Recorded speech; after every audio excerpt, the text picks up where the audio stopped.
Cheating और forgery दो अलग अलग बातें हैं, या फिर क्रिमिनल ब्रीच ऑफ ट्रस्ट ये भी अलग बात होती है। डिपेंड करता है केस कैसा है। हर केस को समझने की प्रक्रिया अलग है। एफआईआर को पढ़कर ही पूरे केस को समझा नहीं जा सकता। कई बार चार्जशीट को पढ़ना होता है। चार्जशीट को पढ़ने के बाद भी कई बार सप्लीमेंट्री चार्जशीट को पढ़ना होता है। दोस्तों, कई बार आप लोग हमसे सवाल पूछते हैं कि जब भी कोई मामला रजिस्टर होता है चीटिंग और फॉर्जरी का, दोस्तों चीटिंग और फॉर्जरी दो अलग अलग बातें हैं, या फिर क्रिमिनल ब्रीच ऑफ ट्रस्ट ये भी अलग बात होती है। डिपेंड करता है केस कैसा है। हर केस को समझने की प्रक्रिया अलग है। एफआईआर को पढ़कर ही पूरे केस को समझा नहीं जा सकता। कई बार चार्जशीट को पढ़ना होता है। चार्जशीट को पढ़ने के बाद भी कई बार सप्लीमेंट्री चार्जशीट को पढ़ना होता है। इनको भी हटाकर अगर सुप्रीम कोर्ट आप जा रहे हैं तो कई बार हाई कोर्ट की पूरी पिटीशन इसीलिए मांगते हैं लोग कि हाई कोर्ट की पिटीशन पढ़कर यह पता लगा सकें कि आपने पहले डिफेंस क्या क्या लिए थे। अगर ये चीजें भी नहीं है तो कोई भी वकील साहब पहले आपके सारे डॉक्यूमेंट देखेंगे, कंप्लेंट देखेंगे, एफआईआर देखेंगे। ये भी नहीं हुआ सेशन कोर्ट में आप बेल लगाने गए,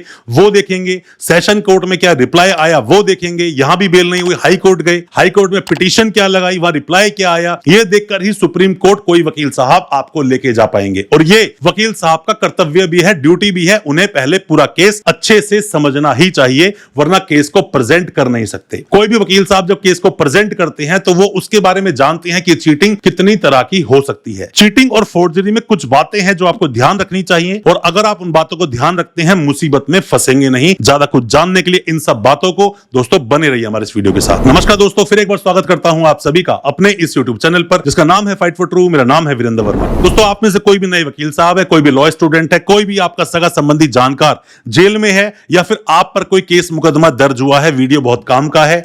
पर्सनली जो मेरा खुद का जो एक्सपीरियंस है वो आपके साथ साझा करता हूं ताकि आपके साथ कोई समस्या ना हो और लीगल जानकारी आपको मिल सके, आप अपने आप को कानूनी जानकार बना सकें। जब भी दोस्तों कोई भी मुकदमा दर्ज होता है चीटिंग या फॉर्जरी का, ऐसे में कभी भी पहले एफआईआर को देखिए, एफआईआर का कंटेंट क्या बोलता है। एफआईआर कंटेंट नॉर्मल सा बोलता है कि हम दोनों मतलब कि एक्स और वाई दोनों आपस में बिजनेस कर रहे थे। बिजनेस करते करते बहुत समय लंबा हो गया, मैं इस आदमी को 1.5 करोड़ का माल दे चुका हूं, अब तक यह आदमी कोई पैसे मुझे नहीं दे रहा है। और ऐसे में ही अगर आप कोई एंट्री निकाल देते हो कि मैंने 20-30 लाख की पेमेंट इसको दी थी, ये पेमेंट 1.5 साल पहले दी थी, 1.5 साल के बाद बिजनेस चलता रहा, एक पेमेंट 6 महीने के बाद और दी थी, तो अब मैं पेमेंट नहीं दे पा रहा हूं, ये मेरी प्रॉब्लम है। तो ऐसे में ये मामला सिविल का है, ये मामला क्रिमिनल में नहीं जाएगा। ऐसे में ही वो बोलता है कि नहीं, इसने साथ फॉर्जरी भी की इसने मेरे साथ में, और फॉर्जरी कैसे की कि इसने मुझे फर्जी बिल दिया। और वो फर्जी बिल क्या होता है, हाथ से लिखी हुई कोई घुग्गी मारकर पर्ची बन जाती है ना, वो सब होती है। दोस्तों मैं क्या बताऊं, बोलते हैं कौओं के कोसने से ढोर नहीं मरा करते। कोई आपका बुरा भी चाह लेना अगर, और अगर आपको सही नॉलेज है, सही जानकारी, आपके साथ कुछ नहीं होगा। हर एक इंसान के ऊपर एक आदमी बैठा हुआ है पावर में, पुलिस के ऊपर उसके आला अधिकारी के ऊपर जज साहब के ऊपर एक और जज साहब। तो ऐसे में अपनी लड़ाई को पूरा लड़े,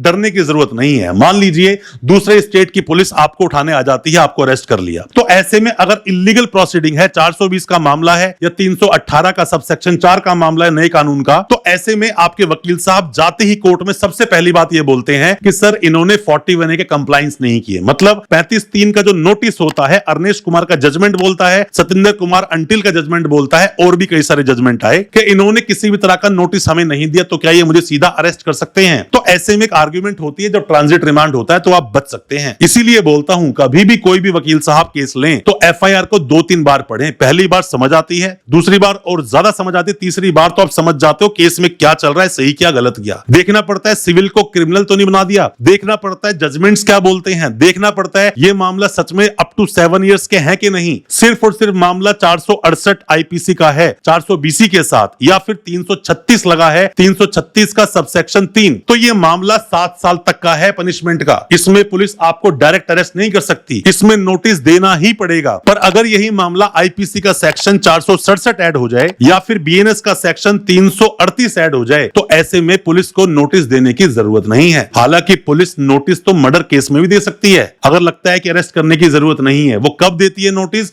वो किस साठगांठ से होता है, वो आप समझदार हो, समझ सकते हो। पर मैं आपको कहूंगा कोई भी आप पर केस होता है, केस को समझना चाहिए कि केस का नेचर क्या है, कितना सीरियस है। ऐसे ही एंटीसिपेटरी बेल लगाने आपको नहीं जाना चाहिए, आपको समझना चाहिए। हो सकता है केस आपका क्वैश हो सकता है। अगर केस में कोई दम ही नहीं है, सिविल नेचर का अपराध है, तो क्वैश लगाओ। अगर आपके मामले कुछ बनता ही नहीं, पेमेंट आप दे चुके तो क्वैश लगाओ। मामले के अंदर आप पेमेंट देने को तैयार है तो क्वैश लगाओ। तो ऐसी कई सारी रेमेडीज होती है जिसमें सीधा आप क्वैश में जा सकते हैं, आपको बेल लेने की जरूरत होती नहीं है। अब मान लीजिए कि पुलिस वाले यहां पर दूसरे दूसरे स्टेट से आए, आपको अरेस्ट करके ले गए, ट्रांजिट रिमांड ले लिया, वहां जाकर अब पुलिस क्या करेगी? वहां जाकर सबसे पहले तो आपसे होगी पूछताछ होगी। पुलिस चाहेगी जितने ज्यादा नाम आप बोलते चले जाएं, जितने ज्यादा नाम बोलोगे उतने ही ज्यादा दिन की कस्टडी मिलेगी, मतलब पुलिस रिमांड मिलेगा। आप गए हो किसी भी तरह से उठाकर, पुलिस आपको बॉम्बे ले गई, आपने कहा एक आदमी कोलकाता रहता है जिसने के डॉक्यूमेंट फॉर्ज मेरे को दिए थे, एक आदमी हैदराबाद रहता है, एक आदमी गुजरात रहता है, तो 3 लोग रहते हैं अलग अलग जगह पर, तो पुलिस वाले आपको साथ में लेकर 3 जगह घूमेंगे, 1 हफ्ते का रिमांड मिलेगा। तो इसीलिए चेन जितनी छोटी हो उतना अच्छा, और पुलिस के रिमांड से आपको बचना है, तोते की तरह जो बोलना है बोलते जाओ, बस चेन छोटी होनी चाहिए, खामा चेन मत बनाओ। लोगों ने आपके साथ गलत किया नहीं, लोगों ने आपको डॉक्यूमेंट दिए नहीं, बस खामा नाम ले रहे हो पुलिस के कहने से, तो इन चीजों से बचिए। आपकी भी अकलमंदी, पुलिस जिस तरह से अपने इंटेलिजेंस का इस्तेमाल करती है, मार पीट कर कुछ भी वसूल करवाना, मार पीट कर कुछ भी चीजें उगलवा लेना, ये कोई पुलिस की ड्यूटी नहीं है। पुलिस को इंटेलिजेंसी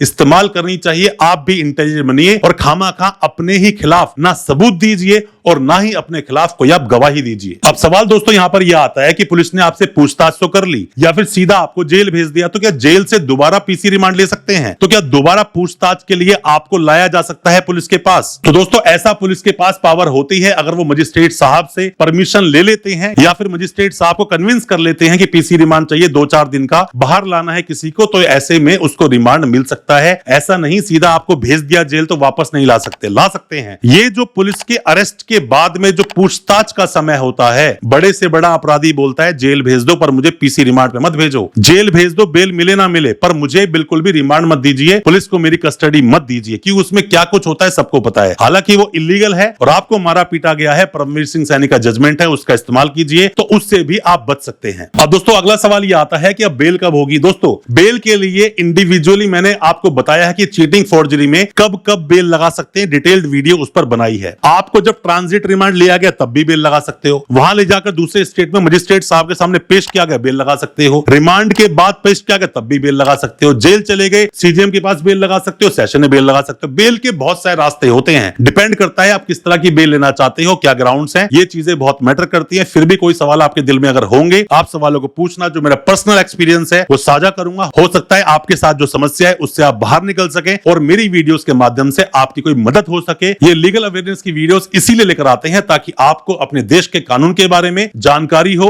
और आप प्रॉब्लम से बाहर निकल सकें अगर कोई फर्जी केस आप पर दर्ज हुआ है। अच्छा लगा हो आज का वीडियो, चैनल को सब्सक्राइब करना बिल्कुल ना भूलें, साथ में लगा बेल आइकन जरूर दबा दें ताकि इसी तरह की लीगल अवेयरनेस की वीडियोस दोस्तों आप तक पहुंच सके सबसे पहले। बहुत बहुत शुक्रिया दोस्त, धन्यवाद हमारे इस वीडियो के साथ बने रहने के लिए।